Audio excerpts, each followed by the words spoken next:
Gen Alpha children, aged 8 to 12, have an average screen time of 4 hours and 44 minutes a day. Gen Alpha is clearly addicted, and so is the world.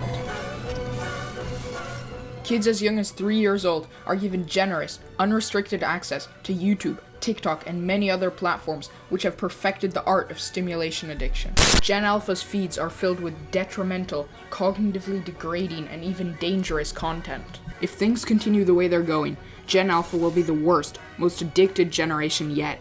But how did we even get here?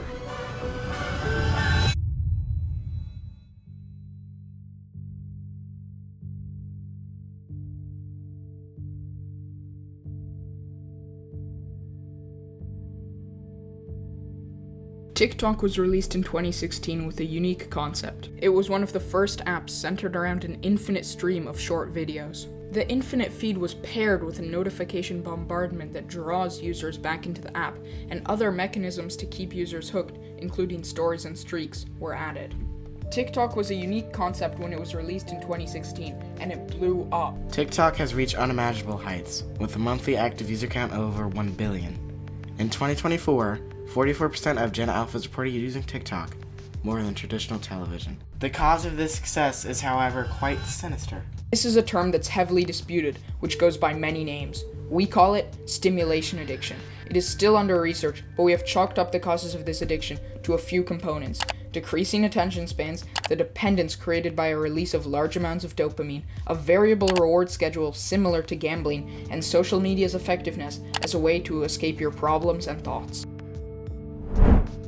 According to an official social media and youth mental health report created by the U.S. Surgeon General's Advisory, nearly a third of social media use may be attributable to self-control challenges magnified by habit formation. It also states that some researchers believe that social media exposure can overstimulate the reward center in the brain, and when the stimulation becomes excessive, can trigger pathways comparable to addiction. And a Utah state lawsuit has even compared the design of TikTok to that of a slot machine with a variable reward schedule. The lawsuit alleges, like a slot machine, users swipe down on the app to load more videos continuously. This pattern keeps users engaged, constantly anticipating that dopamine rush. Gambling as a child is illegal because it can be harmful and addictive to their developing brains. Yet short-form content platforms that mimic gambling are used daily by children as young as 8.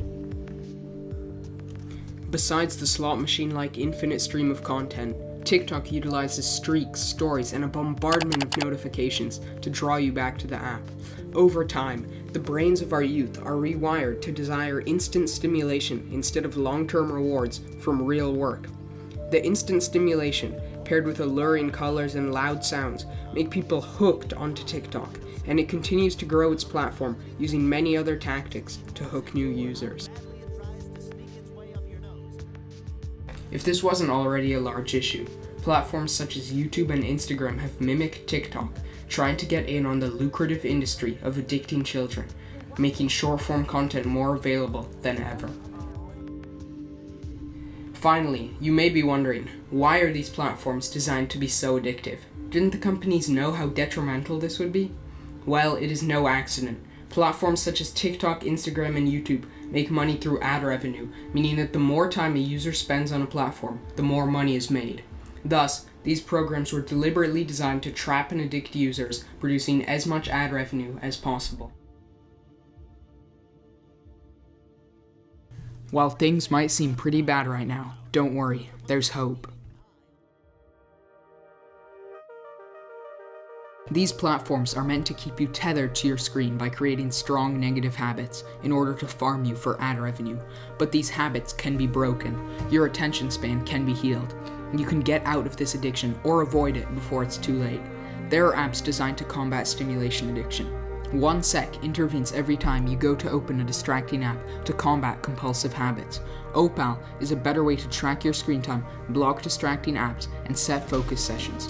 And Dumbphone and similar apps can make your phone as boring as possible to save your time and attention span. These apps, along with other ways of practicing mindful phone usage, can help save some of the time and energy wasted away. Remember, you control your phone doesn't control you. Dear parents, please do not give your young children unrestricted screen time.